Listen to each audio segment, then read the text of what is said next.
Got a good one for you today. I'm Jack Lennon, joined by Tamar Weber, who's along for the very first time. Tamar, thanks for coming in.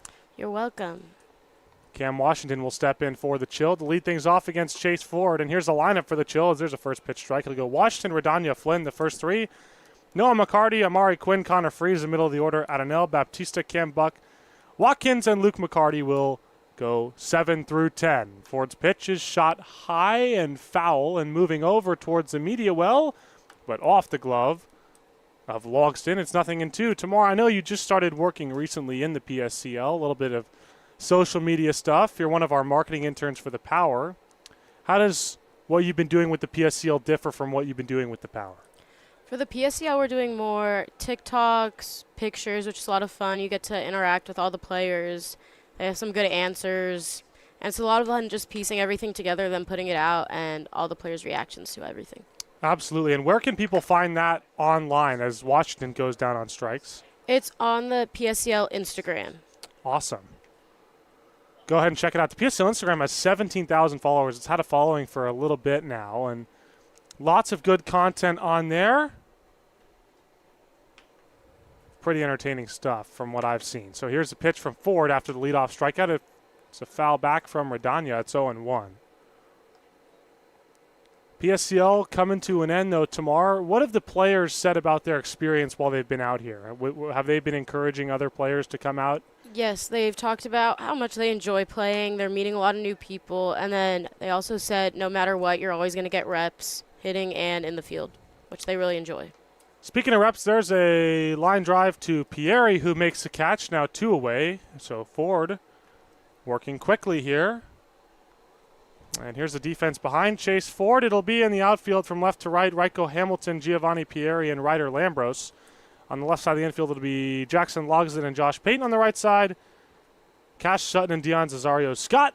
And Gavin Rodriguez will be in the squad putting on the signs. So there's the first pitch to Shane Flynn, who takes low and away with a ball. It's 1-0.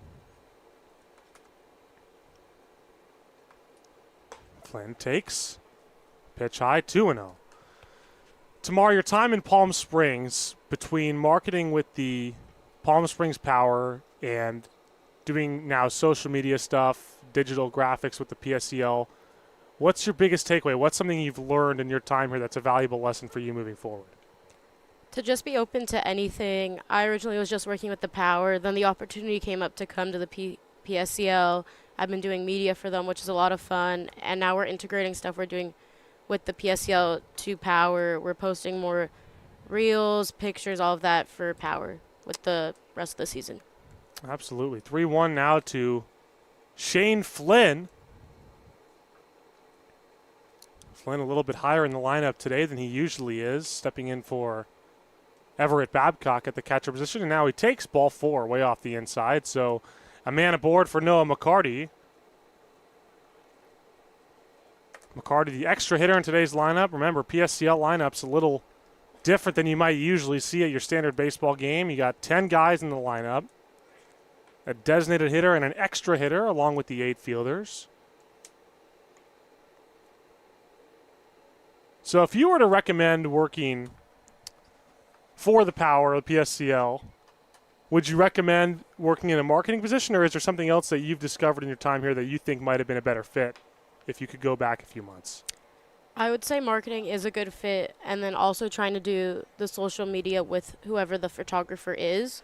They do go hand in hand, and it's nice working with that photographer because then you get to do more of that like social media aspect at the same time as doing marketing.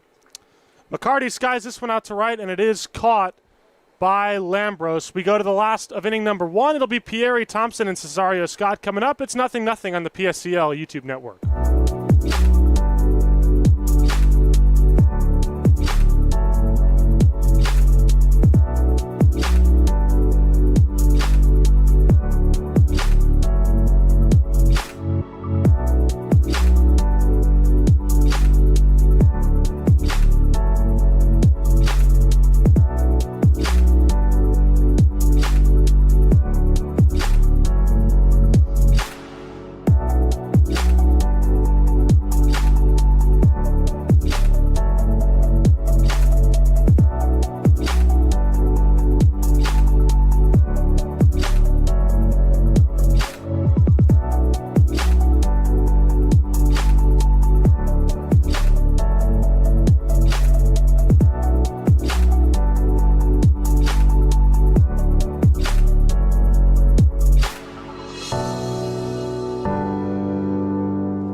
Jack Lennon alongside Tamar Weber, my newfound colleague up here in the broadcast booth, as Giovanni Pieri set to lead things off against Gael Martinez here, bottom one. If you're just joining us, it's 0-0.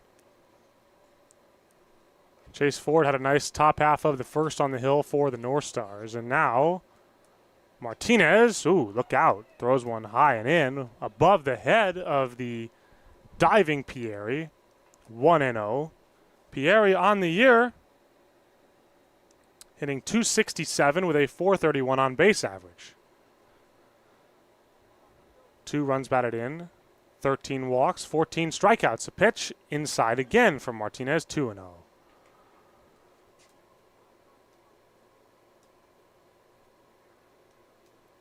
Tamar, I know we've done a lot of great things while we've been out here, but what has been your favorite part of working with the Power, PSCL, or just being in Palm Springs in general, as that one's off the outside?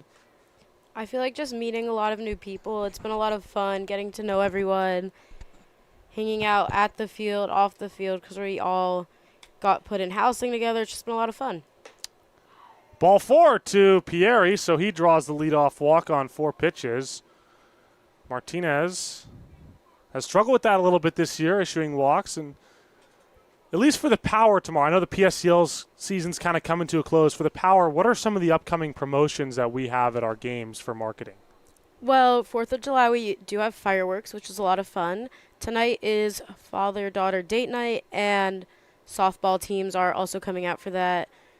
And just a lot more fun things coming. You just have to show up, and you'll get to see what they are. Correct me if I'm wrong, I believe tickets start at just $10. Yes, adult tickets are $10, kids are $5, and kids are free on Saturdays. Look at that. And then senior citizens are also $8, right? $8, but if you have a library card, you get in for free. Wonderful. 1-1 to Cooper Thompson. The pitch is high and in. It's 2-1. So Martinez missing a lot off the inside to right-handed hitters to begin this ball game. What promotion are you most excited for? Probably 4th of July, 4th right? of July. It's going to be a lot of fun. Kids get in for free also because it's Saturday. Skied in the air to third. Connor Freeze makes a catch, one away.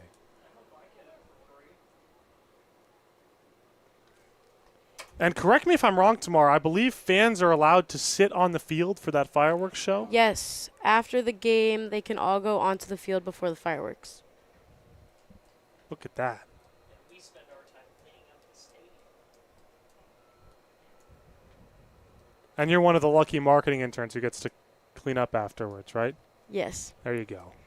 And the 4th is a special game because it's the PSCL All-Stars playing the Power. Speaking of those PSCL All-Stars, this is a guy we anticipate seeing in that game, Dion Cesario-Scott. He leads the Northstars with 13 runs batted in, hitting a shocking .415. And he's a guy who's going to be going Division I next year at Alabama A&M. 2-0 to Cesario-Scott.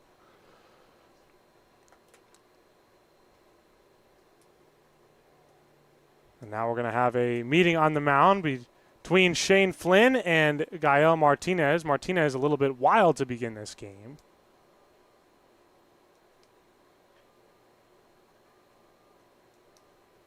Tamar, it's Canadian Independence Day, you were telling me this morning. Yes, it is. Why don't you tell the listeners at home a little bit about that and your connection to that? Well, July 1st is Canada Day. I'm Canadian. I'm half Canadian. My family's from Vancouver. It's kind of the same as the 4th of July, just in a different country. There you go. Pretty similar colors, though, right? Yeah, red and white. There you go. They do hot dogs, they do fireworks, everything the same. Gotta love that, as this one's outside to Cesario-Scott for ball 4.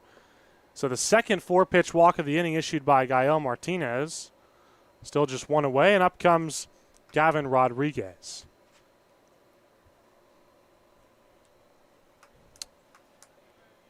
And you lived in Canada for a few years, if I'm not mistaken. How does the culture differ from the U.S., even though it's so close? Well, Vancouver is close, which is nice. It's right on top of Washington. It's honestly a lot the same. People are just really friendly there.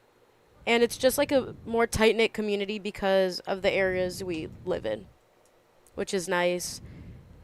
There's a lot more, not oceans, but there's lakes there, which is a lot of fun. You go boating everywhere, and everyone's just very nice and friendly. And the one really nice thing is the sun sets later. There you go. Daylight savings year-round. Seems like it. 1-0 pitch. Right there for a called strike, 1-1. So you've lived in L.A., now you've lived in Palm Springs, you've lived in Canada. Would you live in Canada again or any other foreign country for that matter, or do you hope to live in L.A. as long as you can? I do hope to stay in LA, but we were just in Canada for 6 months again. Last year was a lot of fun. Wouldn't mind going back to Vancouver, but either Vancouver or LA. That went down low, 2-1. And do you have a Canadian passport? Are you a citizen? I do. I do have a Canadian passport, and I'm a citizen, which is really nice. It makes it easier to go back and forth. 2-1 pitch to Gavin Rodriguez from Gael Martinez. Here it is. 2 runners on, just 1 away. Right there for a called strike. So let me ask you, I am curious. When you go to the airport to leave the country, do you show the customs officers your Canadian passport or a U.S. passport? When I leave the U.S. to go to Canada, show my Canadian, because when I land, it's easier to get through customs. But then when I leave Canada, I show the U.S. So it's whichever way you're going, you show that passport. 2-2 the count to Gavin Rodriguez. Rodriguez on the year hitting .351. And here's a 2-2, and he takes upstairs for a ball, 3-2. How's the weather? Is it super cold in Vancouver in the winters? No. It snows like maybe 1 week out of the year. That's about it. 1 or 2. It's really nice. It's not too far. Only 2 hours from LA. And you get free health care. On the ground to short, could be a pair. To second for 1. Back to first. In time to Quinn. Double play. And Rodriguez was just jogging down the line. But that'll do it for the first inning. It's still 0-0. Both teams hitless. When we come back on the PSCL Network, Luke Dreyer will be along. Tamar Weber, thank you so much for coming in. It's been a pleasure having you. You're welcome.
Palm Springs Stadium, day baseball, the Chill and the Northstars. I'm Jack Lennon, joined by my now color commentator. Thank you so much to Tamar Weber for stepping in. Luke Dreyer is in. Luke, how we doing? Good. Excited for the first full broadcast as a color guy. I hopped on with Steven yesterday, but it'd be exciting to have a first full game.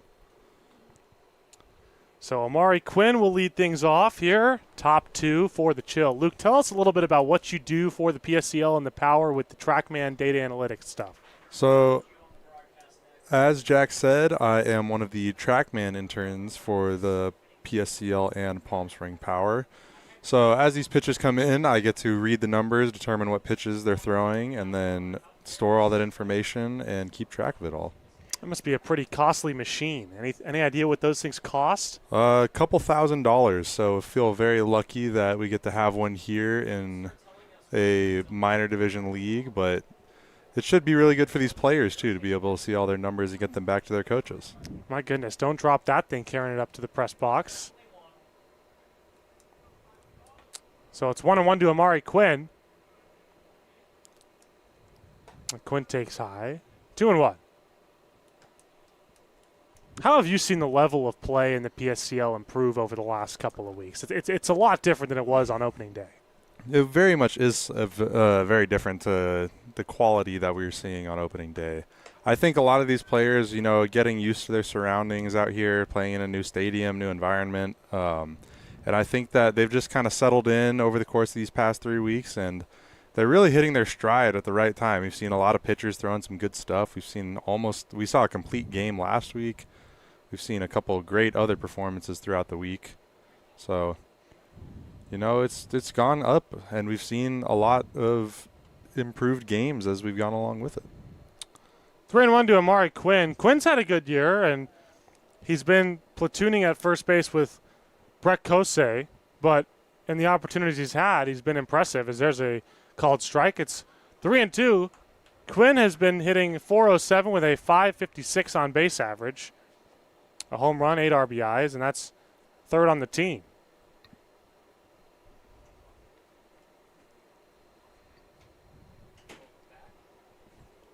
So 3-2 pitch to Amari Quinn. Here it is, and upstairs, ball 4.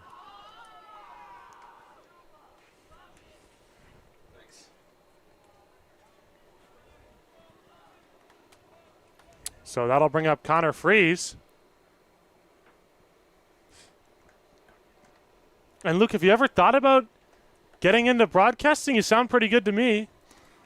Being up in the booth, it's kind of crossed my mind now, listening to you guys talk throughout all the games. It's definitely been fun to be up here with you and hear everything that goes on up here. But before this point, not really. It's kind of been more so almost runner interference there. Slow little topper there is picked up by the catcher, Rodriguez, and thrown to first. Advancing on the play is Quinn. So he'll go to second. It's a 2-3 putout, a rare one there for Connor Freeze, and I don't know, Baptista comes up. Nice little swinging bunt. Not great contact off that, but it does the job and advances the runner. Now we're going to have a discussion between the umpires as to whether or not Cesario Scott's foot had come off the bag over there at first. Staying on first is Freeze, so he's convinced he was safe. And this is a big-time call. They're going to say, bummer, dude, you're out. And that is what happens when you do not have replay review. A lot of the times the calls just stand. That's what I've been wondering. If you don't have the access to a replay, is there any real point in a discussion? I mean, maybe the other official sees something out there, but I don't think I've ever seen a call overturned as long as I've been out here. But, maybe one day we will. Well, we're going to have it in the next few days. PSCL action's coming to an end. Every team has 2 games left, including today. So that one is up high. Everybody's still fighting for playoff spots. Should be some pretty good games coming down the stretch here. Just had a close one between the Lumberjacks and who were they playing today? Blue Sox? It was the Blue Sox. Blue Sox. Lumberjacks won that one 6-4. 1-0 pitch to Adanil Baptista. Big, mighty cut. And a whiff. It's 1-1.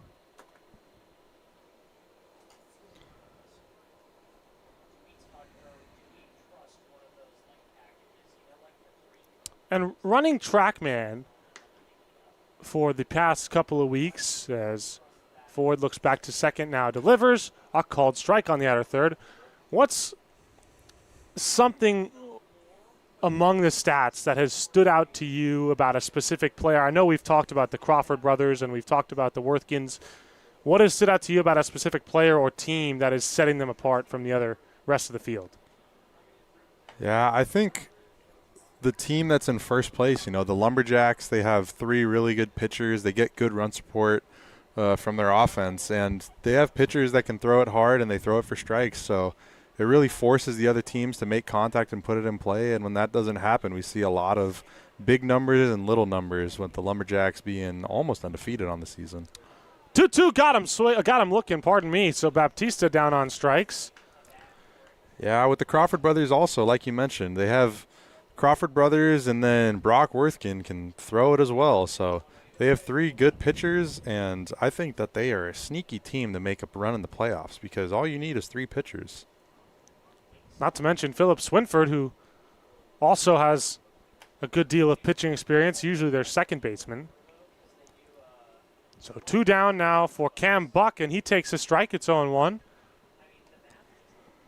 The Northstars are another team that if their pitchers can get hot, I could see them making a small run. You had Kingston Flores throw a complete game the other day, throwing almost 140 pitches, which is absolutely ridiculous for this level. You don't even see that much in the majors. 0-1 pitch from Ford. Here it is. Swinging a high pop-up foul, and this one will range back out of play off to the right side. And off the bleachers, someone's got a souvenir, 0-2.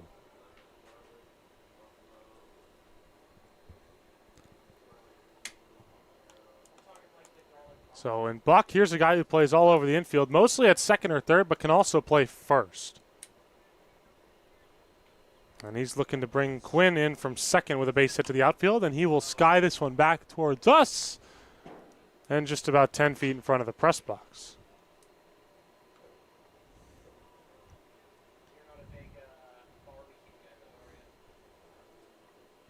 Interesting part about this at-bat, Luke, is the shortstop is playing in shallow left center field.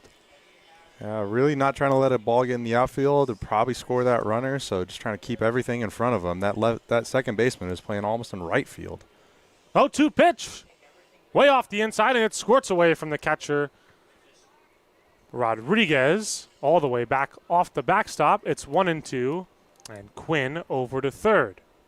I'd imagine we'll see him shift in now, as that ball in the outfield does not matter anymore. They just can't let that runner get to first base.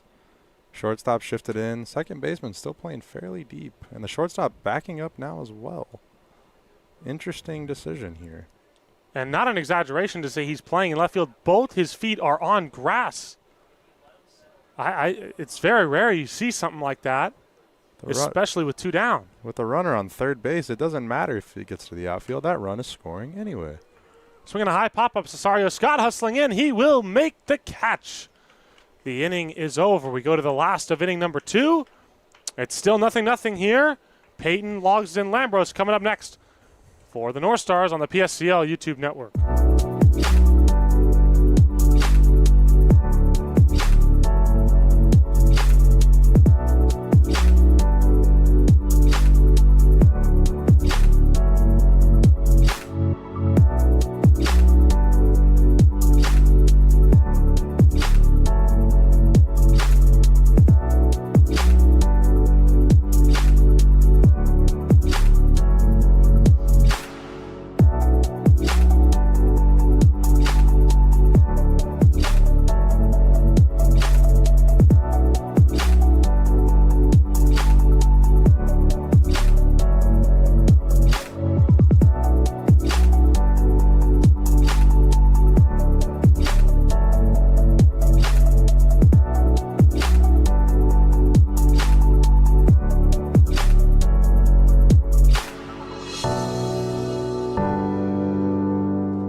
Back here at Palm Springs Stadium, Josh Payton, Jackson Logsdon, Ryder Lambros, the first three for the Northstars.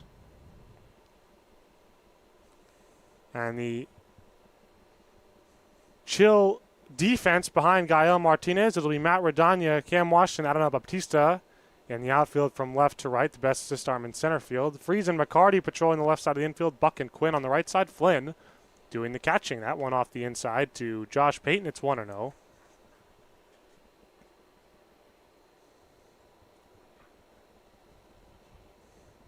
On the ground to third.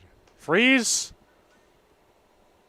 with a hard throw to Quinn in time to get the speeding Payton one away quickly here. This game's moving fast. Yeah, like we mentioned, a lot of these teams are starting to settle in. These pitchers are throwing more strikes, so we've seen a lot more quick games rather than hitting the time limit like we were in the first week.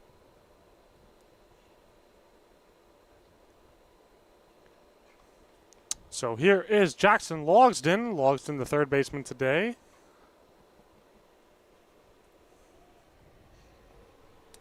Logsdon goes after the first pitch, fouls it off the backstop. It's 1-0. 0-1. And Logsdon on the year is hitting right at 194. So here's a guy who needs a base hit, and he skies this one out to right center field. This will not be it. It's Washington over into right center to make the catch. 2 down.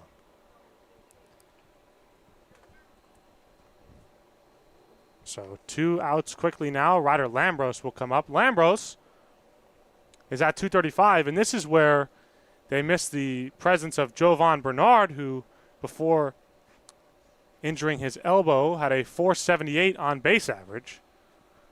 And that's something the Northstars have missed at the top of the lineup.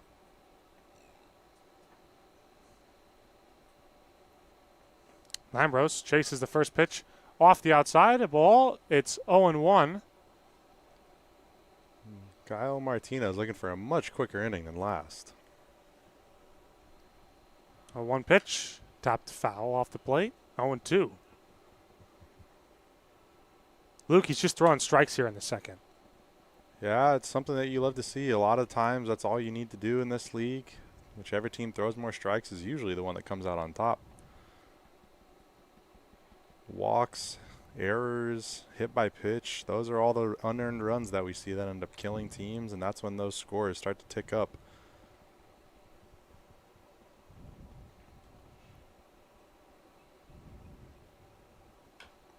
On the ground, but foul. So far this game, no hits, no errors, no runs. That's usually how it's going to go when you're pitching this well.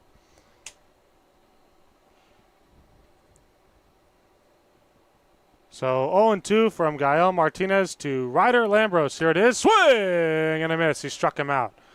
So the inning is over. Martinez goes 3 up, 3 down. We go to the top half of inning number 3. It's still 0-0. Both teams hitless here on the PSCL YouTube network.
Here's Watkins to lead things off for the Freeze.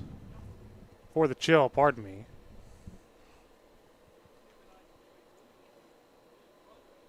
Jackson Watkins on the year. Batting 136. He is due. That one's in for a strike. It's 0-1. Luke, we were just talking off the air about how we have come a long way from the beginning of the season with the PSCL. Swing and a miss, 0-2.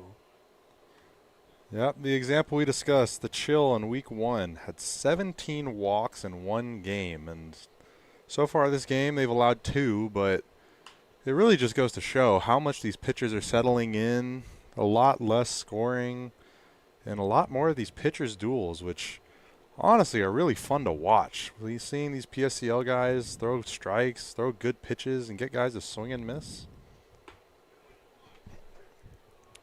Speaking of pitchers' duels, there's another strikeout for Chase Ford, his third.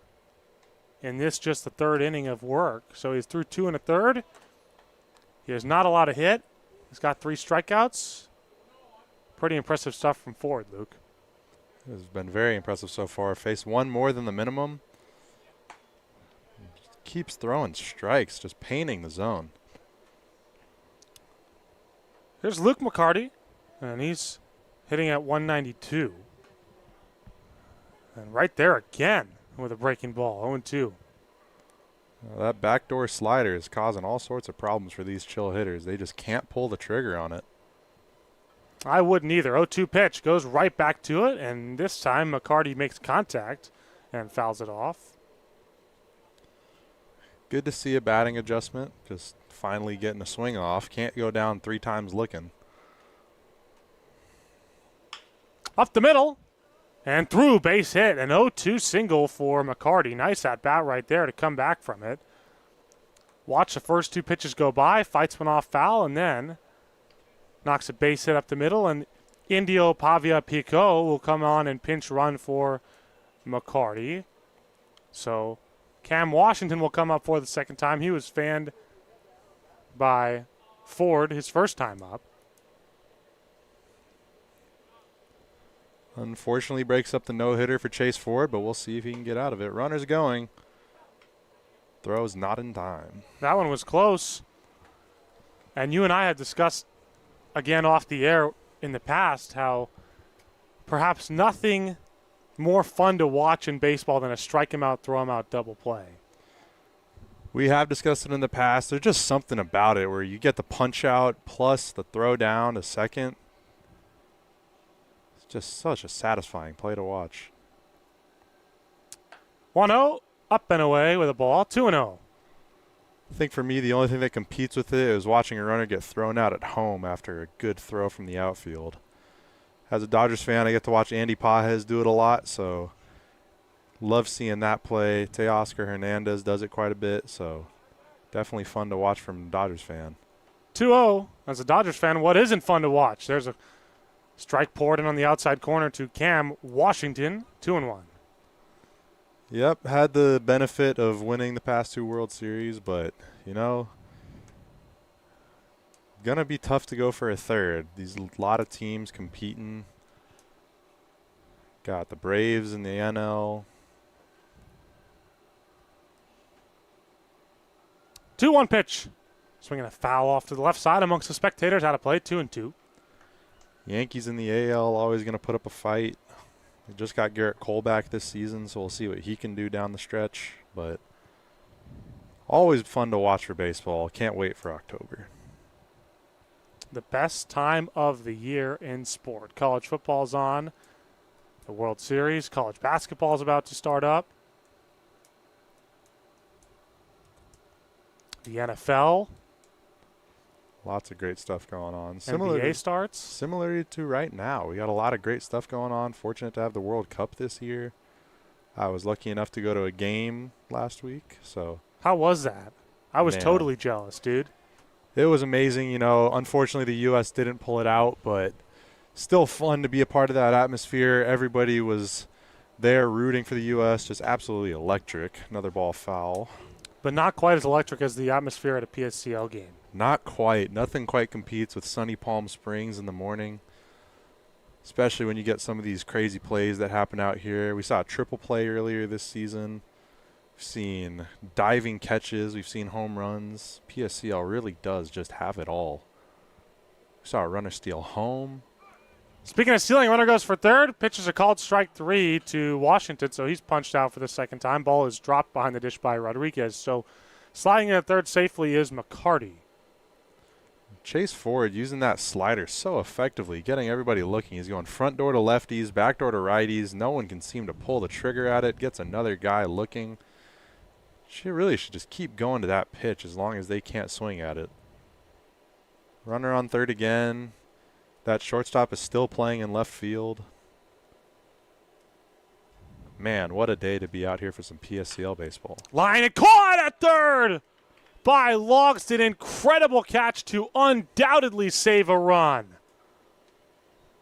My goodness, and robbed of a hit and an RBI hit at that was Matt Radanya. So we go to the last of the third. The Chill threaten but do not score. It's 0-0 here on the PSCL YouTube network.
Cash Sutton, Ryko Hamilton, Giovanni Pieri, the first three due up here in the bottom of the third for the Northstars.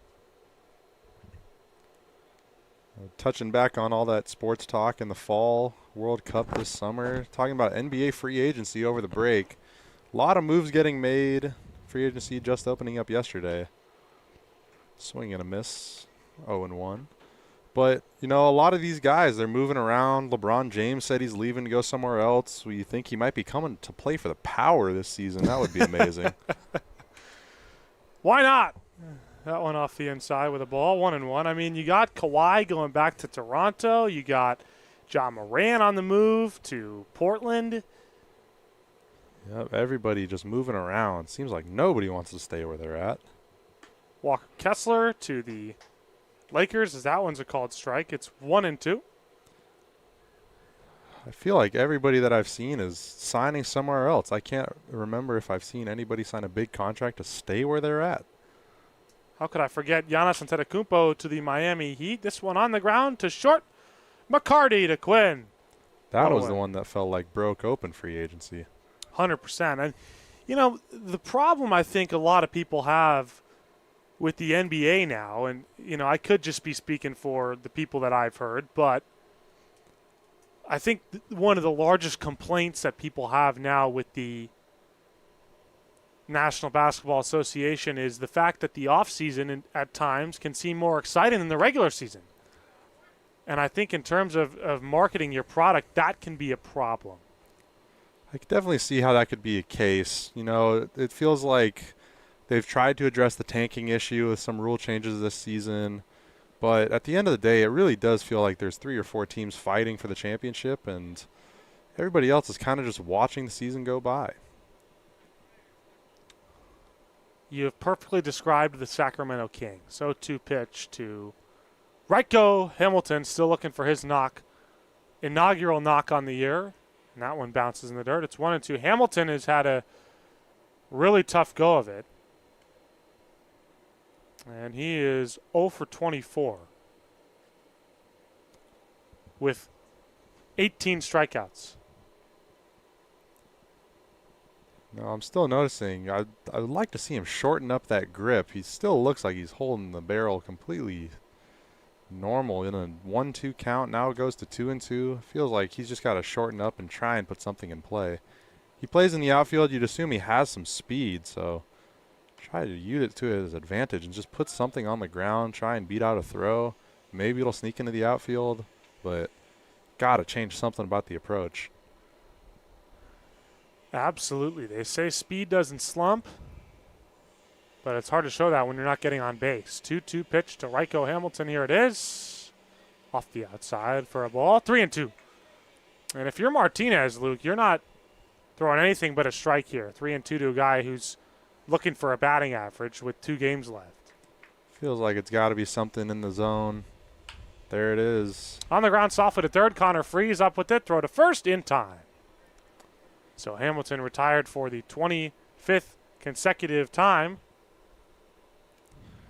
Get something in play. Can't quite beat out the throw, but feels like if he keeps doing that, he's going to beat it out one of these times. He showed off some pretty good speed down the first base line. Just got to get something into the outfield to get some hard contact or figure something out before the playoffs start if the Northstars want to have something at the bottom of their order.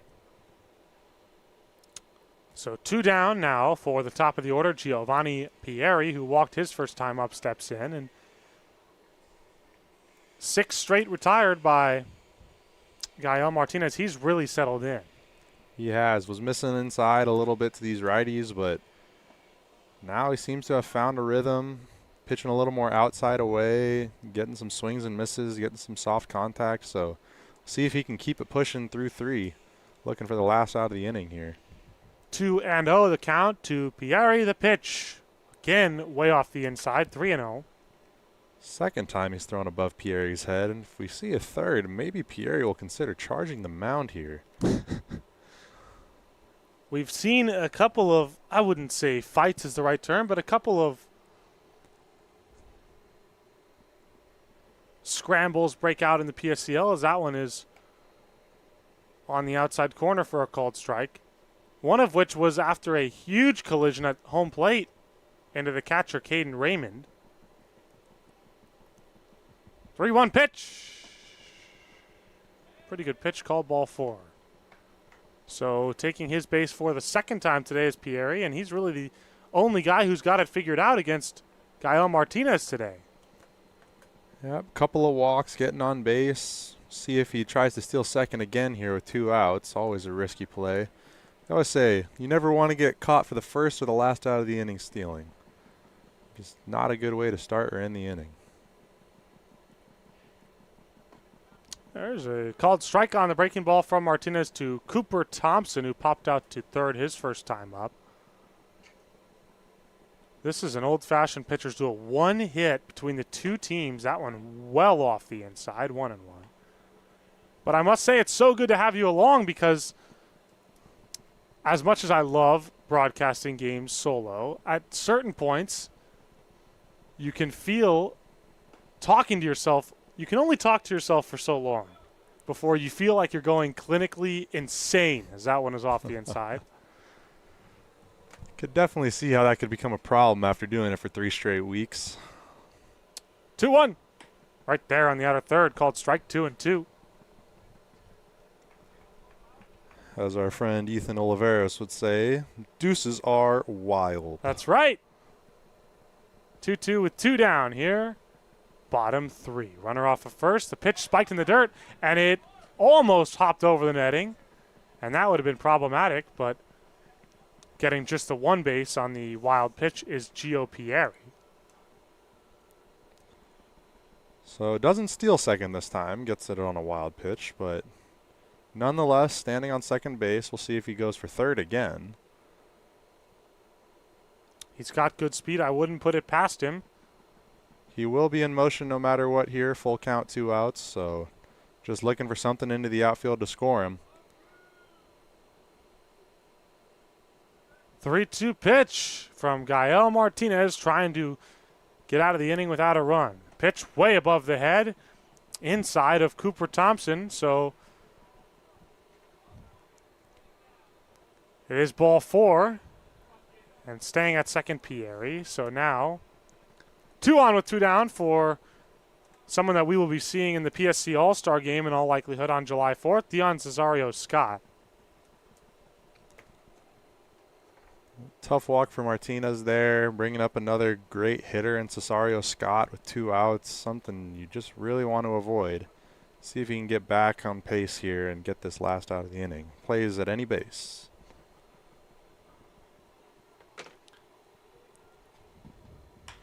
On the ground to short, this one is picked by McCarty to throw to Quinn. In time. Inning over. We go to the 4th. It's still 0-0 here on the PSCL YouTube network.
Jack Lennon alongside Luke Dreyer. Stephen Buxton is on site producing as Chase Pearl comes back for his 4th inning of work. Luke, what has been so great about Pearl today?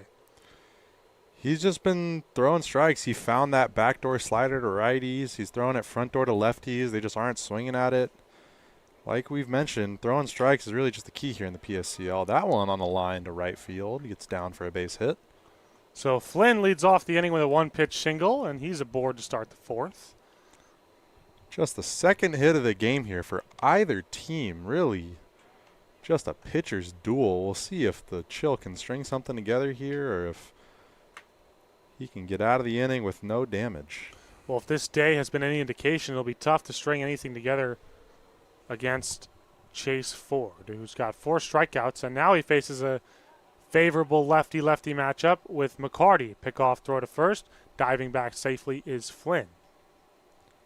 I think they have a courtesy runner on first for Flynn, so there is actually some stolen base threat there. It looks like number 6. That'll be Indio Pavia Pico. So stolen base threat on first rather than the catcher and Flynn. That one's fouled back. A reminder that pitchers and catchers are allowed courtesy runners in the PSCL. Essentially, it's a pinch runner without having to forfeit the rest of the game for the player being substituted for. So 0-1 the count to Noah McCarty. The pitch right there with a called strike. It's 0-2. There's that slider again, throwing it for a strike. These hitters still cannot pull the trigger at it. But speaking of that courtesy runner, you know, it is nice for these catchers and pitchers to be able to warm up for the next inning, but it is a little controversial. You get a guy like Flynn who, as a catcher, probably not going to steal a bag, and instead you get Indio Pavia Pico, who really is a stolen base threat on first base. He is a threat to score if anything gets into the gap or up the line, so might be stealing a run with the courtesy runner, but both teams get it, so you are playing on even playing field. 0-2 from Ford to McCarty, lefty. Pavia Pico does not go. McCarty takes, very close, but just off the inside corner, 1-2. Some would call that a good take. I would call that a risky take. He's been getting that front door, not getting the strike call there, but feels like you can't take that pitch twice in a row. Especially with 2 strikes. Here is the 1-2. Pavia Pico does not go, and McCarty lines it over the head of Sutton into center field, base hit. And bobbling it gets by Pieri, and Pavia Pico is going to score on the play all the way from first, and McCarty into third, and the throw is wild. It's off the media box. So a base hit turned into a triple for McCarty. He will not get credit for the RBI. It'll be a base hit and an error. Rare fielding error from Pieri in center. He is usually solid out there. Just wonder if he looked up too early trying to hold the runner. Let that ball get right between his legs and back to the outfield. Just strange blunder in center, and that gives up the first run of the game. So 1-0 Chill here, top 4. Amari Quinn stands up. And he takes low. So, in a shocking turn of events, you have a 0-0 game going into the back half. And, of course, that is how the first run of the game scores. On some crazy play, a single turned into a long, costly error. And now Ford will step off. Chasing McCarty back to third. And that's something that we've seen a lot in the PSCL this year.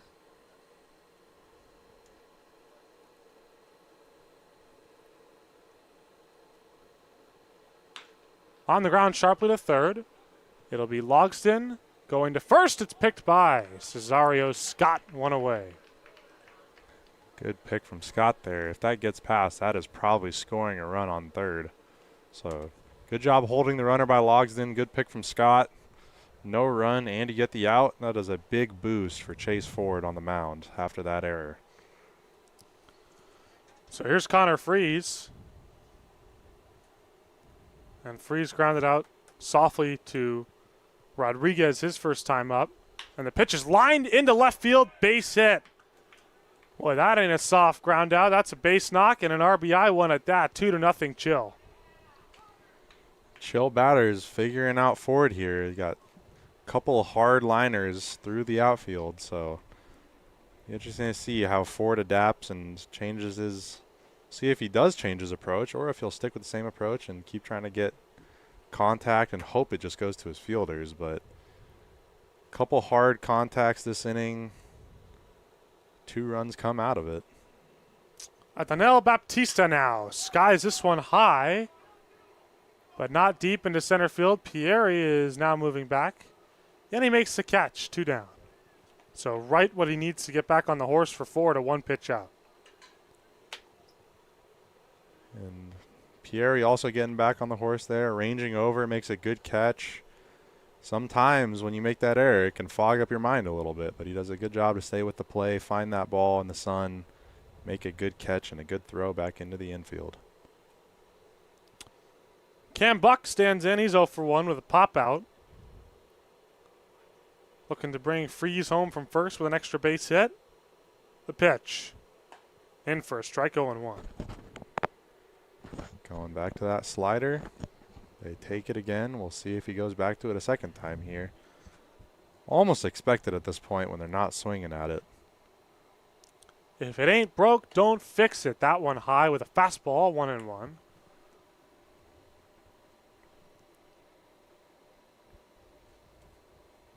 I think if you're Chase Ford here, you take 2 runs with that error in center and you get out of this inning and hope your lineup can give you some run support. 1-1 right there for a called strike. 1-2 to Cam Buck. And run support is not going to be an easy commodity to come by. Still no hits in the game for the Northstars, whose lineup has really struggled all season. Yeah, Gael Martinez pitching well. Like you said, this Northstars lineup has been struggling. Not a recipe for success for these Northstars. We'll see if they can figure it out. 1-2 skied foul and back out of play. The Northstars lineup has hit 20 points lower, 18 points lower than the Chill on the season, and it showed here. Both teams have not made super hard contact, but the Chill lead 2-0 just because of the 4 hits to 0 and the error, obviously, but hard to win a game without getting any hits. And to force those errors, you got to put it in play, and that is something that the Northstars have not done at a super high clip. Gets the punch out there. Great pitch from Ford and gets out of the inning, but Northstars struggling to put balls in play, not going to induce many errors, and as a result, they just haven't had the base runners to threaten Gael Martinez that much. Ford yields a pair, but then gets his 5th strikeout to get out of the inning. It's 2-0 when we come back for the last of the 4th on the PSCL YouTube network.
Gavin Rodriguez will stand in here to lead off the bottom half of inning number 4. If you're just joining us, we're in the last of the 4th. It's 2-0 Chill. Gael Martinez back out to work for his 4th inning of what has been a stellar performance. Jack Lennon, Luke Dreyer along to bring you the coverage of this one. First pitch to Rodriguez is way in for a ball. It's 1-0. We talked about Chase Ford. What's Rodriguez done so well? He has found the zone. Like we've mentioned, a lot of it gets away from him there. He keeps losing it inside a little bit, but when he doesn't lose it inside, he's been dotting away that outside corner, getting a lot of strikes taken, and I think the other half of it is these Northstars batters have just been struggling. Pierre is the only guy that's been getting on consistently, and it's been from walks. Nobody has really made any hard contact of any sort for the Northstars, so they're looking for their first hit here. They get a hit by pitch, runner on. Going to force Martinez to pitch out of the stretch, so maybe they'll figure something out there, but they really got to start putting balls in play if they want a chance at winning this game. And the 2 through 9 hitters in this game, 0 for 8. That one off the inside, ball 1. Second time through the order, maybe they'll start taking a couple more healthy hacks at these pitches now that they've seen them a couple times. 1-0 right there. Call the ball, 2-0. But for those that follow the MLB, the time through the order that it really starts making difference is the third time through the order. I think the third time through the order, opponent batting average rises almost 20 or 30 points, which is an absolutely crazy number for the MLB. That one popped up to first base for an out. Peyton, the victim of a pop-up. And there's one away here with a runner leading off of first and Rodriguez. And the other thing that Martinez has done so well, at least to my eye, is he's worked quickly. Yeah, I think when you can work as quickly as he's been working, it keeps you in the zone, keeps you throwing good pitches. Gets that outside corner again for another strike, which these batters getting down in this count early just forces them to take some bad swings and to protect at the zone. I think, honestly, if you're the Northstars, you might want to start swinging earlier in the count. Oh, and there's a healthy swing and a miss. It's 0-2 to Logsdon. Maybe not at that pitch, though. That one was almost at his neck. My goodness, and he swung at it like someone was holding his neck. 0-2 pitch. Right there off the inside. 1-2.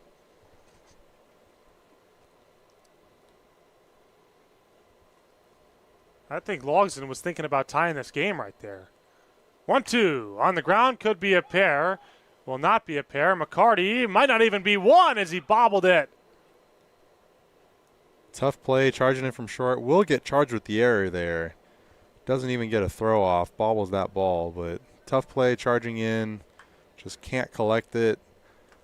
And as a result, like we mentioned, Northstars just got to start putting balls in play. Maybe they'll get an error. They have runners on first and second. Only one out now, so chance here to get a run and maybe even tie this game if they can get some hard contact.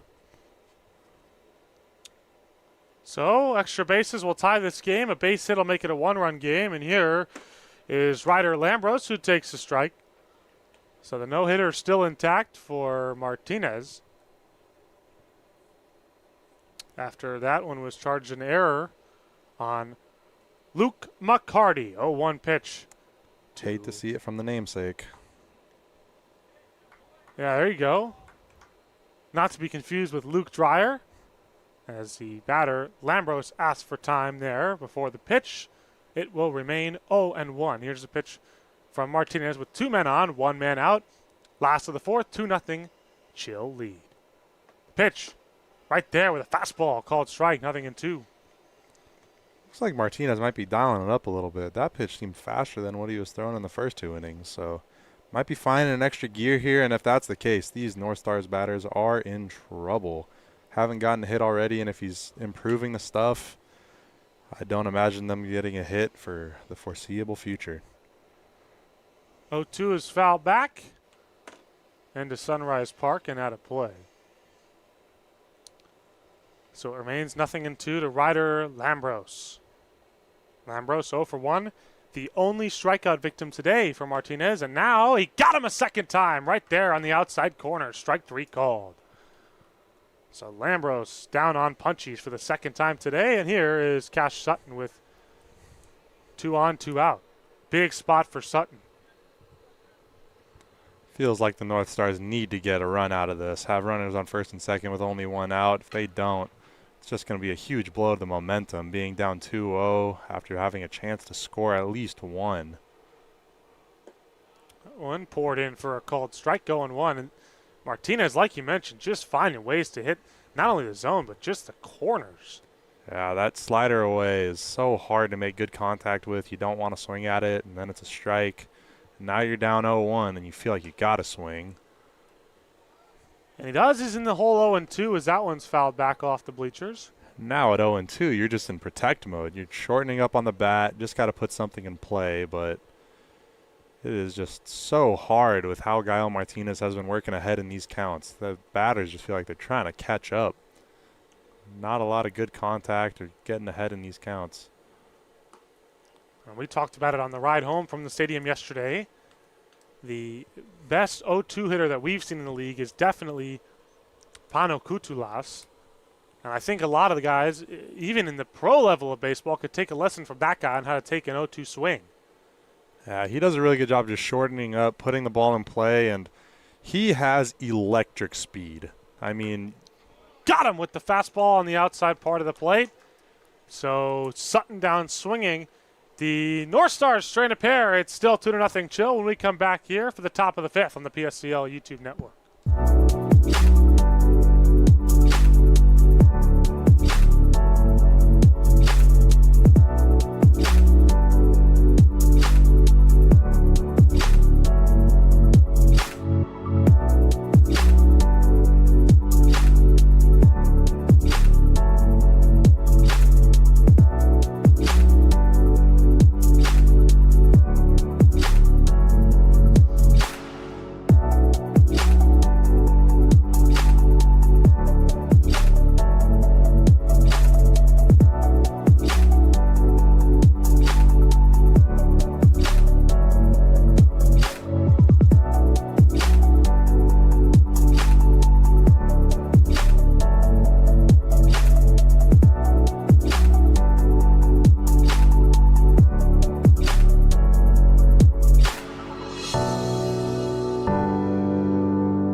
Welcome back here to Palm Springs Stadium, top of the fifth. And happy, how could I have gone this far into the broadcast without saying it? $1.93 million. Happy Bobby Bonilla Day. That fateful day, July 1st, signing that ridiculous contract to pay him out what seems until the end of time. That guy's kids will be getting paid. Here's the first pitch tapper to the pitcher, and off the bag, Cesario Scott on the errant throw by Ford. So that one will be scored an error. That's a tough way to score an error. Tough play by Ford, but he had a chance at it. That is a tough base runner to give up. He gave up an error, a base runner on error last inning. Gave up a run on that base runner, and then another base runner reaches on an error this inning. That is just really tough from Chase Ford. Gets soft contact, but runner beats it out. There's a shortstop, Luke McCarty, and he takes a hearty rip at this and skies it. And I mean skies it, and doing the pop-up dance and sliding into second. Into the pitcher's mound, was Peyton, who dropped it, but makes the easy toss to second and forcing out Watkins. So McCarty will now be given the courtesy runner for Pavia Picot. Northstars get a little lucky there that there's a runner on first, so you're basically guaranteed an out with an infield pop-up, but how about that for a 6-4 put out? that is an interesting 6-4 put out. A 6-4 put out off the mound. After going about 100 feet in the air, that was absolutely skied. So wouldn't have made a lick of a difference if he made the catch. In fact, actually works out better for the Chill because now you have the courtesy runner in Pavia Picot. Better speed off of first than Watkins. 1-0 to Cam Washington, who's 0 for 2 with a pair of strikeouts. Runner goes, swing and a miss. And they're going to say it's fouled off his foot. So Pavia Picot, his plan spoiled. He will go back to first. Looked to be a bit of a hit and run situation there. Yeah, going back to that Bobby Bonilla contract, he signed a $5.9 million he was bought out of his $5.9 million contract, but they're paying him $1.19 million until 2035. So they have 9 more years of payments to make on that contract. Good job, guys. That one line into left field. Coming in. It's going to fall in front of Hamilton. Base hit. So Washington picks up the 5th hit of the day for his team. It's his first, and we got another jam now for Chase Ford to try and work out of. Runners on first and second, one away for the middle of this order, Matt Radagna. Don't want to say it's been a tough day for Ford because he's still been making pretty good work out of this lineup, but maybe an unlucky day with 2 errors, some soft contact for hits, giving up those 2 runs, only one of them earned. Just maybe a little bit unlucky for the stuff that he's had today. He feels like he's been pitching well, but just hasn't quite got the results he's wanted so far. And with no runs from the lineup, just not the day you're looking for as a pitcher. Called strike as Pavia Picot swipes third. And that's what my dad would call a hard luck loser, in the sense that you collect the pitching loss. If all were to hold, Chase Ford would, despite pitching a great game. And growing up, my dad always called that a hard luck loser. So, thank you, Dad, for the terminology. Although not so thankful to Dad for raising me a Giants fan this season. It's been a rough year. 1-1 the count to Matt Radagna.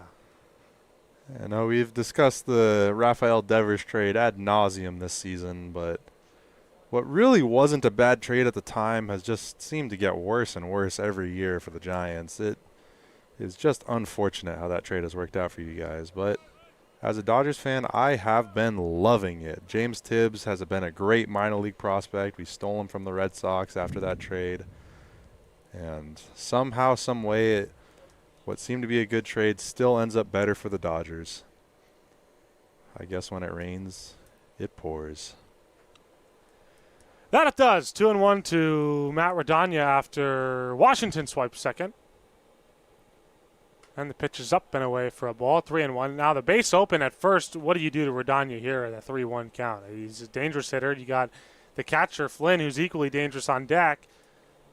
Do you go for the walk and try to load him up and have the force out at any base? What do you do here?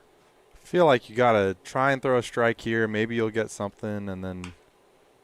And he'll get a base hit. This one's going to score a pair. Coming in, Pavel Picot, rounding third, and following him is Cam Washington. And this game has been cracked right open. It's 4-0. So there's your answer. Radanya comes through yet again, and he extends his team-high RBI total.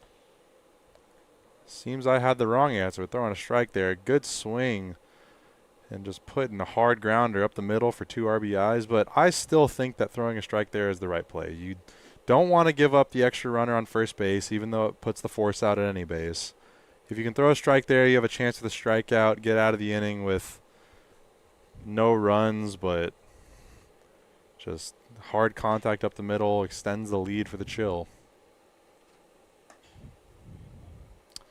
First pitch to Flynn is off the outside. It's 4-0 if you're just joining us. The Chill lead the Northstars here, top of inning number 5. What started off as a pitcher's duel is now getting into, not quite yet, but in range of a blowout if the Chill can add a few more. So 1-1 to Shane Flynn.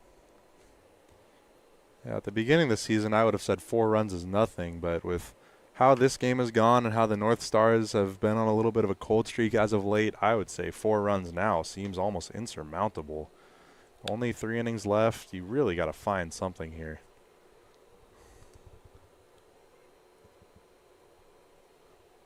One and two with one out for Shane Flynn. 72 total pitches for the Northstars.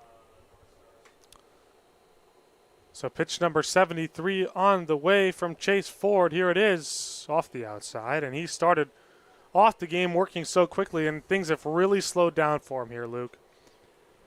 Yeah, getting into these longer innings, you just got to find a way to power through after dealing for the first 3. And he's just got to remind himself his stuff has been pretty solid. He gave up a couple of bad hits and an error in this inning for a run, but just got to find a way to battle back and try and get out of this inning and give your offense a chance here. The one thing that he does have going for him is that these longer innings, you wonder if maybe Gael Martinez is getting a little cold sitting down on that bench. The Chill do not have anybody warming up in the pen, so we will be seeing Martinez back out here for the 5th. Maybe this break will give the North Stars a chance, but with the way he's been working so far, I honestly kind of doubt it. 3-2, well off the outside. Ball 4. Might be time for a conversation with Ford on the mound. And no such conversation will ensue. 2 on here with still just 1 away after the walk to Flynn. Yeah, I just mentioned the Chill not having anybody warmed up, but the North Stars do not have anybody warming in the pen either. So Chase Ford will need to get out of this inning by himself, which so far seems like a tall task. But ground ball, you can get a double play.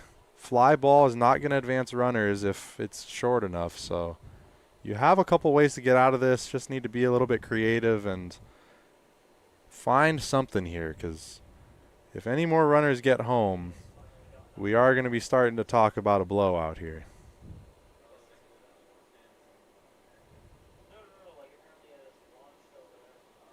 So here is Noah McCarty, and he is 1 for 2 with a base hit and a run scored. Does have the lefty-lefty matchup here. Might be seeing a couple more sliders away. Might go back to that slider inside, try and throw it for a strike again. It was working earlier. There it is. Called strike 0-1. You called it, partner. Yep, I like to see him go back to it. It's been working. It's been effective. I think now you might try and throw it a little more outside, see if you can get him to swing and put a ball on the ground. Runners go. This one skied in the left. Coming in, Ryko Hamilton, and they might be hosed. Hamilton's going to throw into second, and it gets away. So they really had a chance there to double him up. Rounding third, it looked like Matt Radagna might have forgotten how many outs there were because he seemed so comfortable rounding third. Are they going to overturn and say that he got out, or are they going to roll over the inning here? They're going to overturn it and say that he is out, so the inning is over. The Chill add a pair. It is 4-0. We go to the last of inning number 5 when we come back on the PSCL YouTube network.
Do your job, says Stephen Buxton, and here we are.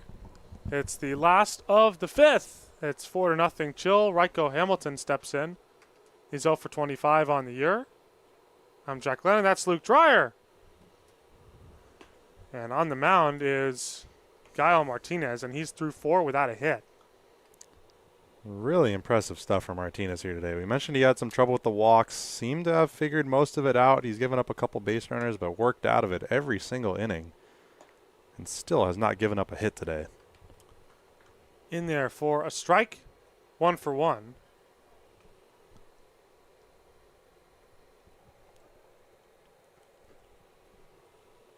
Scratch that. It's 0-2 to Hamilton, now 1-2.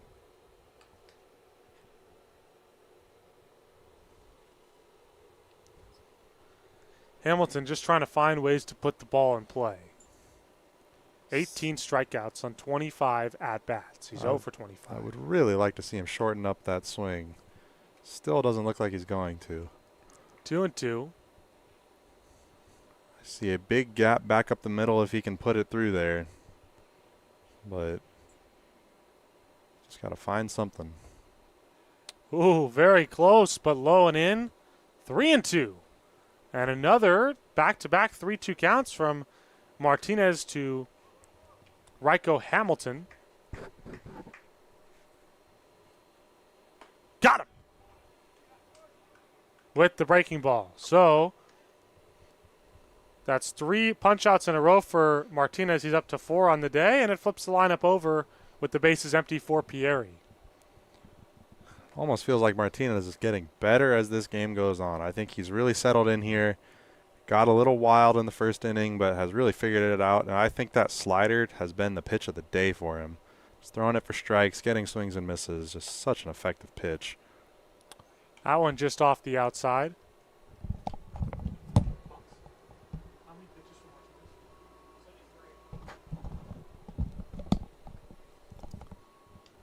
And the 1-0 to Pieri in for a called strike. It's 1-1. Martinez now perhaps the most impressive part of this outing, Luke, coming up just now on pitch number 75. Yeah, just absolutely torching this lineup. Quick work, inning after inning. There is that slider for a strike again from Martinez. That has just been an amazing pitch today. But just super quick work, not giving these hitters anything to swing at. And as a result, has a no-hitter going through 4 1/3. And usually as broadcasters, we're told, don't jinx it. don't say anything, but now we're starting to get down the stretch of this game where, I mean, we'd be foolish not to. So 4 1/3, no hits for Gael Martinez. 2-1 count to Pieri, who looks at a ball. It's 3-2.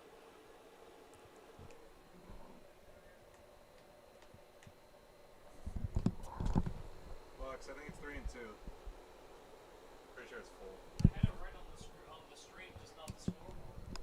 So 3-2 to Giovanni Pieri. He's the only guy who's figured out Martinez today, and he lines it right at McCarty, who keeps the no-hitter intact. That one looked like it might get over his head for a second, but it kind of slowed down in the air. My heart skipped a beat there a little bit because Pieri's had ownage on Martinez today, Luke.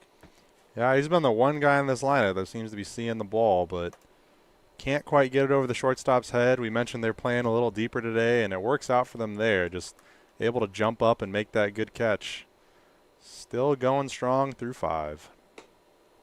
That one off the outside. He's not quite through 5 yet. He's got to get through Cooper Thompson, who's 0 for 1.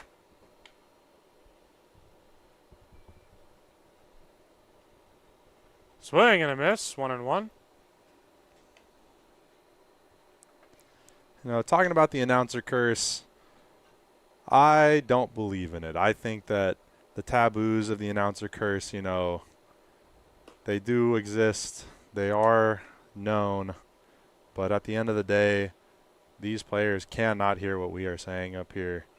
So for everybody that might be mad at me on the stream right now, watch Gael Martinez as he is still pitching strong through 4 2/3. 2 strikes again on this count, looking for another strikeout on the day. We will see what he can muster up with this last batter. So it's 2-2 to Cooper Thompson, and he's got a guy on deck with a lot of power in that bat, Deion Cesario-Scott. He is the man to watch for this North Stars lineup. 2-2. Just got a piece, and Flynn could not hang on, so 2-2 will do it again. North Stars got a pretty good 1-2 punch of Pieri and Cesario-Scott at the top of this lineup, but that back end of the order has just not had it this year.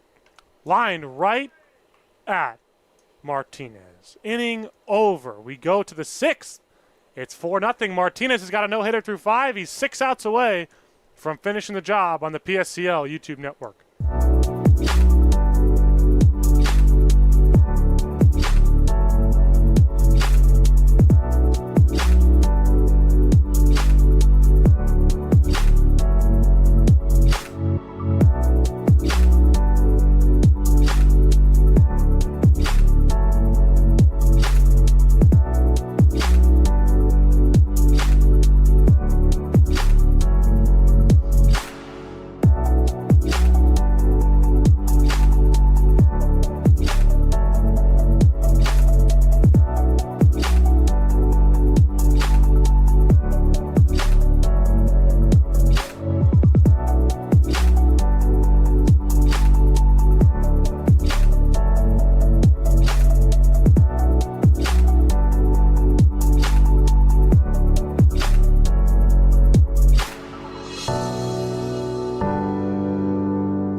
The new pitcher for the North Stars is going to be Ryder Lambros.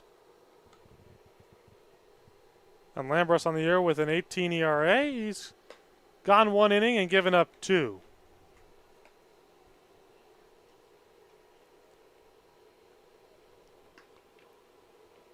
We got a 4-0 ball game. The Chill lead the Northstars here as we head to the top of inning number 6.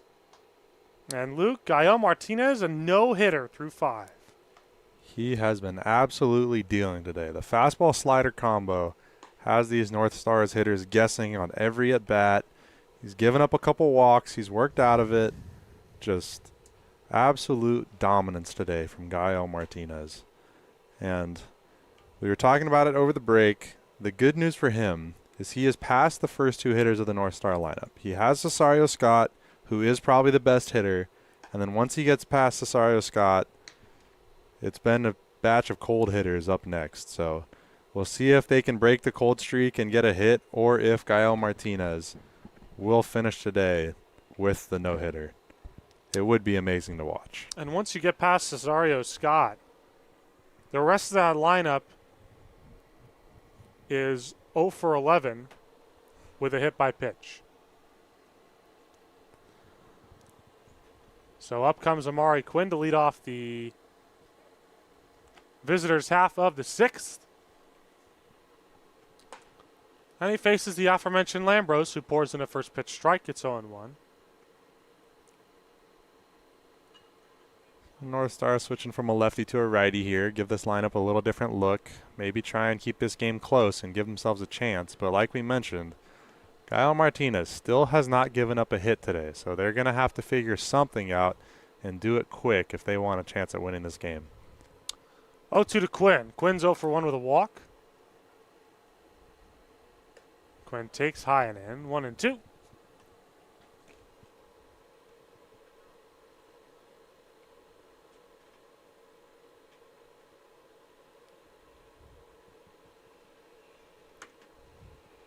One-two pitch to Amari Quinn, who shoots it foul back over towards Sunrise Park and out of play.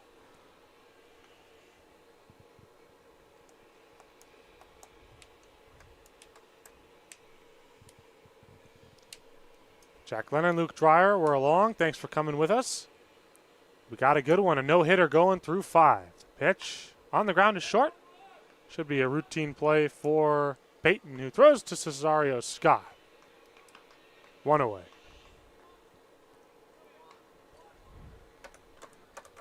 Good first at-bat there from Lambros, even though it is only his 2nd pitching appearance today. So good to see him retire the first batter.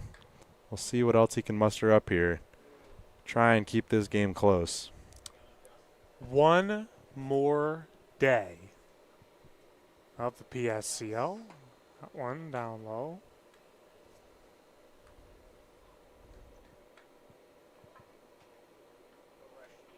Correction, 2 more days after today of the PSCL. And then the PSCL All-Star Game.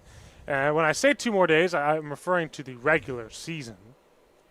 Of course, the playoffs will take place starting July 5th. So these last 2 days serve as kind of tune-up days for these lineups. Give them a chance to get something going right before the playoffs start. Fine-tune some things, get these pitchers warmed back up, and then they get a nice little break before the playoffs start. And we get to watch that PSCL All-Star Game placing off against the Power here. 2-0 chopped on the ground to third. Logsden puts him away. But you were talking about it earlier with Tamar. That really is the highlight of the season for the PSCL guys, and honestly for the Power season as a whole. Get a lot of guys out here for 4th of July. We get a lot of patrons out here in the stands. That is the game to be at if you are going to come to one of these Power games. In what is normally a favorable home crowd, the Power almost become the villains, where everybody wants to see these PSCL guys do well and pull off the upset, even though, unfortunately, they haven't been able to these past few years. They have gotten close, haven't quite been able to pull it out. Maybe we'll see it different this year. Line into right center field. Right at Pieri. Inning over, we go to the last of inning number 6, where we'll get to see Martinez try and complete this no-hitter. He needs 6 more outs across the 6th and 7th innings when we come back on the PSCL YouTube network.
So here's a big challenge for Gael Martinez. It'll be Dion Cesario Scott to lead things off.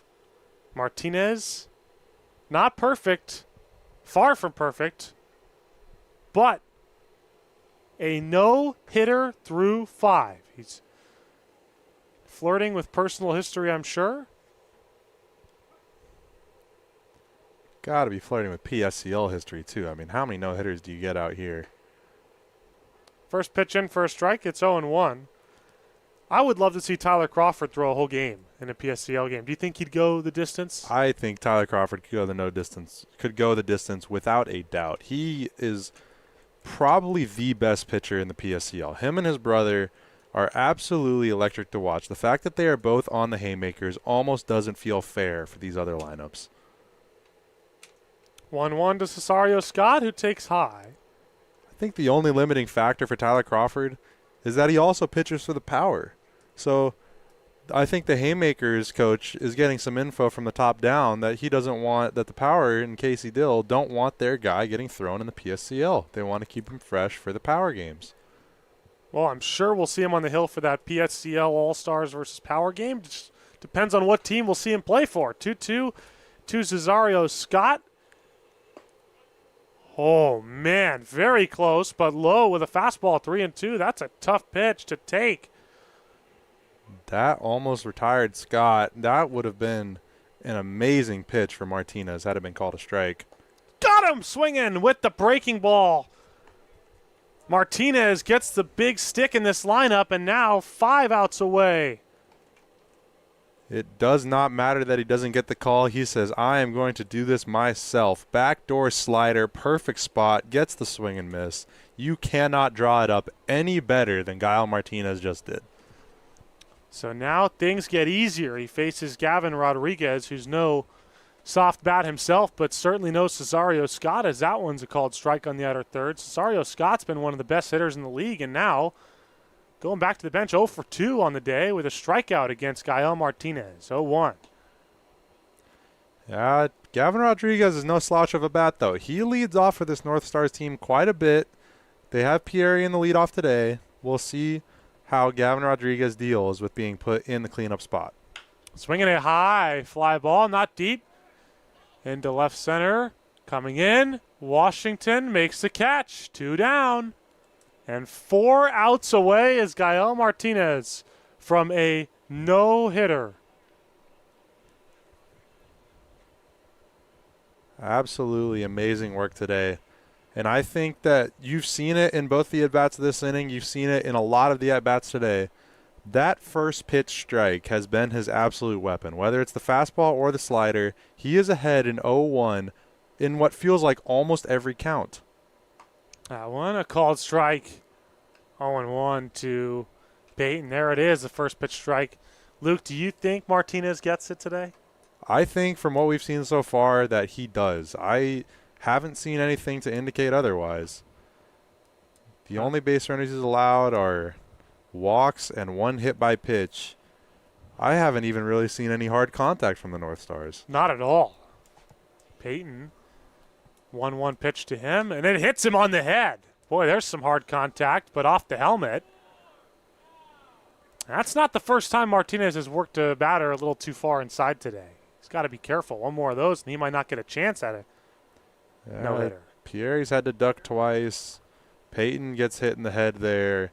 When he has missed, it has been high and inside, so luckily Peyton is okay.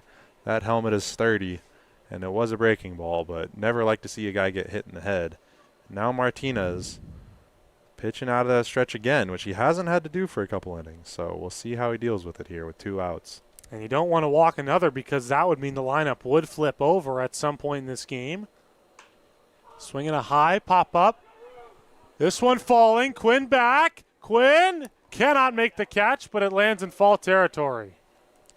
That is a tough one to swallow for Martinez. You get the soft contact, you get a fly ball, but looking up directly into that sun, I have been down there personally, and that sun is bright. It is almost impossible to see that ball. Quinn lost his hat to make it even worse. So you don't like to see it if you're Martinez, but you can understand it. And I would be surprised if Quinn can even see right now after looking up into that sun. 0-1 to Jackson Logsdon. Up high, 1-1. Martinez. Man, that's a tough pill to swallow. What should have been out number 3 instead drops harmlessly to the ground for just strike 1. 1-1 from Gael Martinez. The pitch in there with a slider, 1-2. That dropped third out does not seem to be phasing Martinez at all. Goes right back to pounding the zone. And now just 1 strike away from getting out of the inning. He might not even need his fielders to do anything for him. Now 1 off the outside and low, 2-2.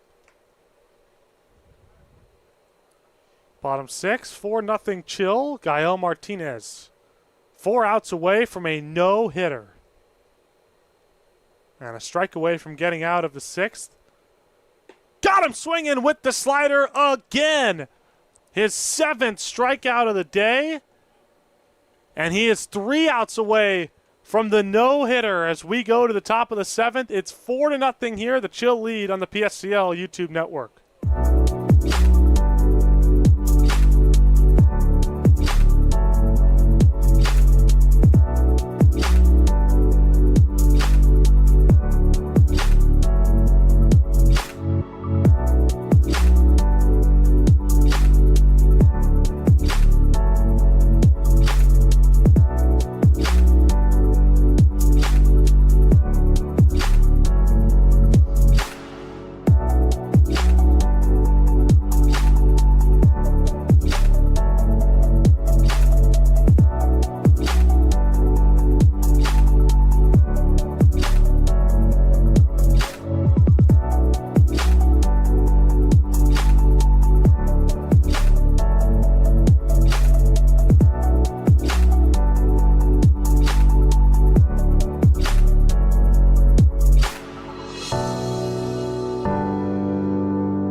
Cam Buck set to lead things off here.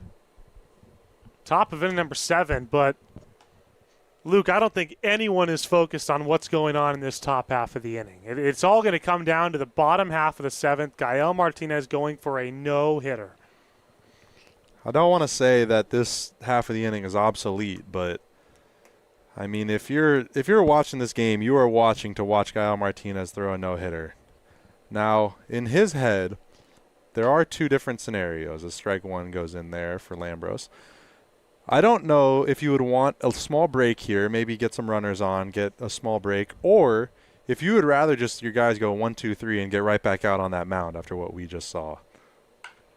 That one is hammered into left, moving back. Hamilton not going to get there. It'll play up off the warning track and kiss up off against the bottom of the wall. Cruising into second stand-up double for Cam Buck.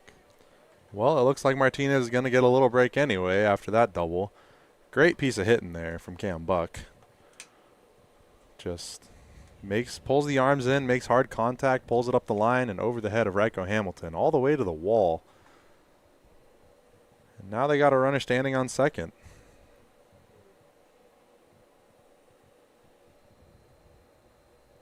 So here is Jackson Watkins, and Watkins is 0 for 2. And he takes a strike.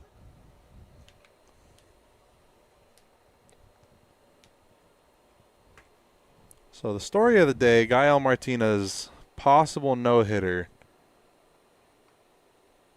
What else do you think this season matches up with this no-hitter from Gael Martinez? Is there anything that even comes close so far? I think Pano Kutulas, 25 stolen bases through 15 games. We mentioned his speed earlier. That is what we were referencing. He is electric on the bases. I believe in one game he had 6 stolen bases, which That's is ridiculous. absolutely ridiculous. You think of guys that could possibly have done that in the majors, and I think Ricky Hamilton is the one that comes to mind immediately. And I don't know if anybody else really comes close. So we're going to foul back. 1 and 2 remain. I mean, you have Ricky Henderson. You have other athletes like Bo Jackson that could steal bags, but none like Ricky. I mean, he was the one, the only stolen base king. Absolutely was. And I think one of my favorite stories that I've seen from Ricky Hamilton was that he referred to himself in the third person when he would talk. How you doing? Oh, Ricky's doing good. So 2-2 the count to Jackson Watkins.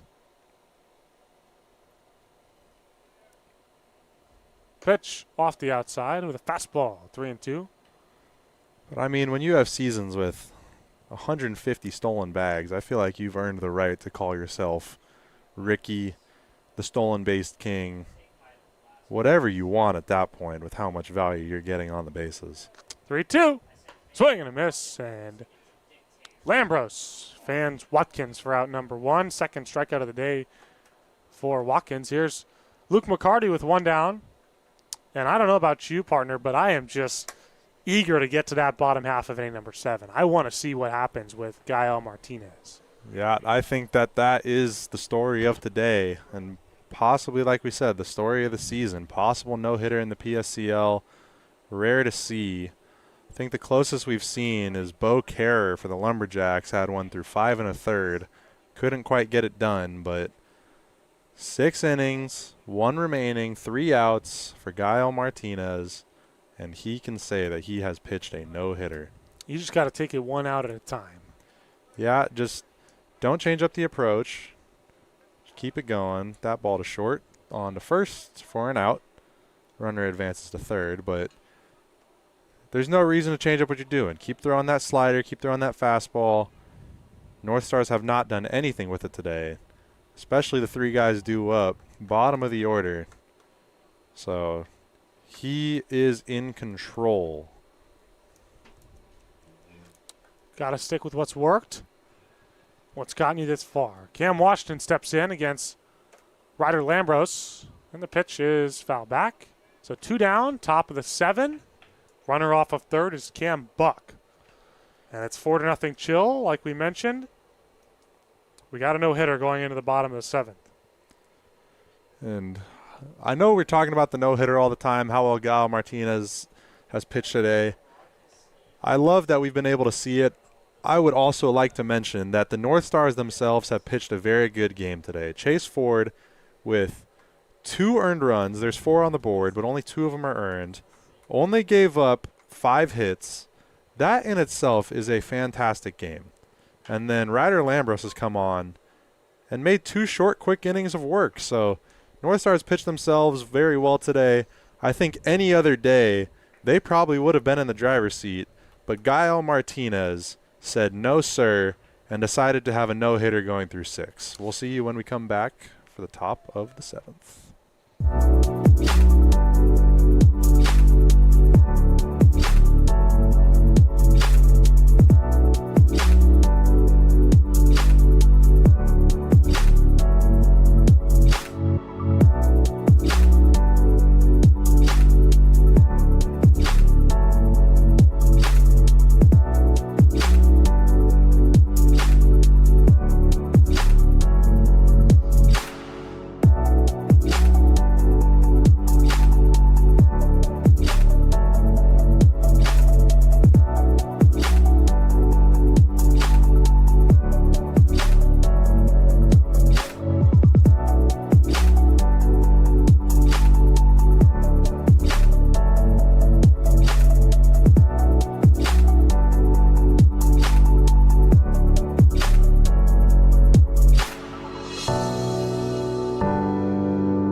Gael Martinez back out, of course, for the 7th inning, and he is 3 outs away from a no-hitter. Would be the first in the PSCL this season. And luckily for him, he will face the Lakers had a combined no-hitter. bottom of the order. The Bootleggers had a combined no-hitter, but no individual pitcher has thrown a no-hitter this season. Isaac Quintero started that one. Isaac Quintero, the starter in that game, as there's a first pitch strike for Martinez. Martinez will face Lambros, Sutton, Hamilton, and they're 0 for 6 with 4 punch-outs. Swinging a tapper, foul, 0-2. I think we have a pinch hitter here for Lambros, number 12 for the Northstars. We'll get a name on that in just a second. Possibly some pop coming off the bench, but down 0-2 doesn't seem to look like it. That slider has just absolutely rinsed the Northstars today. They have not been able to do anything about it. We'll see if he goes back to it right here. Samuel Bayless, the pinch hitter, and he slashes that one foul off to the right side, out of play. 103 pitches for Gael Martinez, but that not a concern. Actually pretty economic with the pitch count in this game. Yep, done great work so far. 0-2, got him looking. Bayless down on strikes, and Martinez is 2 outs away from a no-hitter. He has been just absolutely lights out. We cannot put enough emphasis on how well he has done today. Started off with 2 4-pitch walks in the first inning. Looked like it might be getting away from him. And since then, just hasn't missed the zone. He is ahead every single count. First pitch is high to Cash Sutton. And 8 strikeouts on the day as well. Just, you don't see a lot of guys that can do that. And when you do see them, they're the guys that are playing for the power. Down low, 2-0. And the walks don't matter in terms of the no-hitter. Where the walks come into play is you don't want to have to face the top of the order again, because now you've got 8 and 9 with 1 out. You don't want to flip that lineup over to Pieri, who's had good at-bats, as that one is high, 3-0 to Sutton. And now Sutton knows that Martinez has got to come in, so he's probably going to get a pitch to hit here. Yeah, you wonder if he's swinging to try and break up the no-hitter or if he'll take here and try and induce a walk. He is swinging, fouls it off. And I know I've mentioned it before. We see a lot of 3-0 swings in the PSCL, which honestly kind of boggles my mind. You're up 3-0 in the count. I don't see what good it does you when the pitcher hasn't found the zone yet to just take another pitch. You might get something in the zone. That one was a fastball. But I don't think I've seen a 3-0 hit yet. Just a lot of 3-0 swings. 3-1, sharply on the ground to short. McCarty dives. He throws to first. And it is getting away from Quinn. And there goes the no-hitter.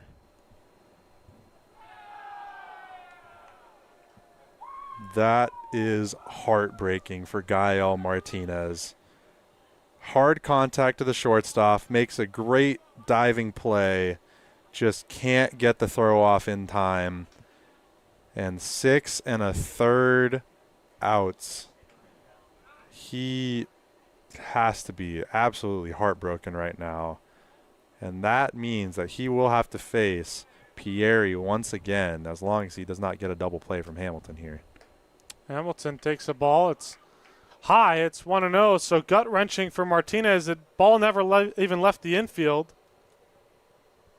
And it is an infield single, and you heard a round of cheers from the Northstars bench when that was scored a single. I wish I could say there was any sort of question to how that would be scored, but there's no other way to score that bat. Yep, hard contact, hard throw. Doesn't quite make it. Just as much as you would like to score it another way, it's got to go down as a hit. And down 2-0, catcher goes up and talks to him. I think Martinez just has to go back to trying to get it in the zone here. Hamilton has not had it today. Just got to try and stick with it and close out this game. 2-0 pitch, swing and a miss to Ryko Hamilton. 2-1. But just super unfortunate for Gael Martinez. Didn't even get out of the infield, but loses the no-hitter regardless. And that ball is in the dirt. Cash Sutton will advance to second base. And now the focus has to be on closing out this game. You have a 4-run lead, but the top of the order coming back up, down 3-1, possibly about to put a runner on first. And Pieri on deck has been the guy seeing Gael Martinez the best today. He has a pair of walks. He almost had a hit earlier. You don't want to give him something to hit with the 2 runners on. Got to go after this guy, Hamilton, who's 0 for 26 on the year, and there's a called strike, 3-2. Great pitch to bring count full for Martinez here. You need another one here to get this out, and at that point, the game is probably over, but still needs to throw this pitch right here if he wants a chance at closing this one out. Got him. With the breaking ball at the top of the zone, and Hamilton knew it. So 2 down here for Martinez, who no longer has a chance at the no-hitter, but a 9 strikeout performance, a chance at a complete game shutout, and he's going to have to face the guy who's given him the most trouble all day, and it's Gio Pieri, who's 0 for 1 with 2 walks. Yep. Even though you lose the no-hitter, still an absolutely spectacular outing from Gael Martinez. This is the type of stuff that gets you noticed by colleges. First pitch is dropped in for a strike. It's 0-1. And if for no other reason than that slider, I would love to see him get a shot somewhere. That slider has just caused all sorts of problems for this North Stars lineup. They cannot seem to locate it. They cannot seem to hit it. There it is again for another strike. It is just absolutely baffling, these hitters. 0-2, and the North Stars down to their final strike.